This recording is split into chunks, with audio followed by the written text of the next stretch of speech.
Y pues bueno, hay variables concretamente que afectan la vida del ciudadano en muchos ámbitos, pero hay algunas que particularmente se han mantenido en los índices de preocupaciones principales para todos.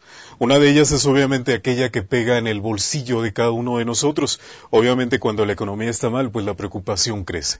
Pero hay otra materia también que muchos dicen es una de las tareas pendientes de todos los niveles de gobierno. Concretamente, en el ámbito del gobierno federal, pues se ha acentuado esta crisis. Estoy hablando de la crisis de la seguridad pública. Es uno de los factores que incluso podrían implicar un cierto riesgo, hablando en términos político-electorales, para las ambiciones político-electorales justamente del gobierno del presidente Calderón. En días recientes, el secretario de Seguridad Pública Federal, Genaro García Luna, afirmó que la eficiencia del trabajo en materia de seguridad no se medía por el índice de violencia en el país. Esta es la visión particular. Luego, en días posteriores, uno de los voceros del Consejo Nacional de Seguridad Pública nos decía que la violencia manifestada a través del nivel de ejecuciones pues había descendido aproximadamente un 26% en relación con los últimos meses. Vamos a hacer un recuento justamente de cómo se encuentra nuestro país en materia de seguridad pública, de acuerdo con la visión de funcionarios, pero también de acuerdo con lo que piensa el ciudadano. Para Genaro García Luna, secretario de Seguridad Pública Federal, la eficacia de la estrategia del gobierno federal contra el crimen organizado no puede ser medida por los niveles de violencia en diversas entidades del país. Así lo dijo en febrero pasado. Puede ser, pero hay números que hacen pensar. Por ejemplo, a partir de que el presidente Felipe Calderón inició en diciembre de 2006 la guerra frontal en contra del crimen organizado, un policía federal, estatal o municipal ha sido asesinado cada día.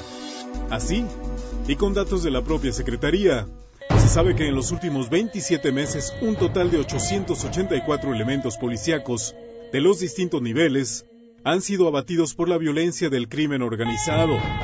De acuerdo con el conteo del Grupo Reforma, entre el 1 de diciembre de 2006 y el 13 de marzo de 2009, promedian 1.05 muertes de uniformados cada 24 horas en el territorio nacional.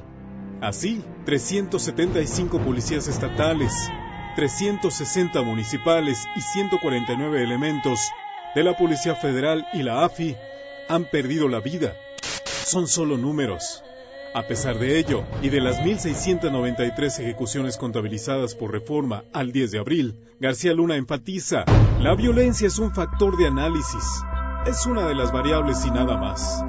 La eficiencia operativa en términos de combate al crimen estructural duro, en el caso nuestro, está ligada con la capacidad para desarticular la estructura criminal que opera en el país, es decir, la guerra frontal es, per se, un éxito. De acuerdo con Monte Alejandro Rubido García, secretario técnico del Consejo de Seguridad Nacional, las ejecuciones ligadas al crimen organizado descendieron en 26% durante el primer trimestre del año respecto a los últimos 3 meses de 2008, ya que las 2.644 ejecuciones de ese lapso cayeron a solo 1.960 muertes en el primer trimestre del año. Para el funcionario, el descenso de la violencia es producto de la estrategia gubernamental contra la delincuencia organizada. Además, se están realmente acotando los espacios de impunidad, aseguró. Puede ser que los números, fríos como son, hablen de una baja en el ritmo de la cuantificación de las víctimas de la violencia. Pero algunos aún exclaman, como en Ciudad Juárez: tenemos miedo, pero no queremos rajarnos. Unos dicen que la eficiencia operativa puede ser. Para otros, se trata de seguir viviendo.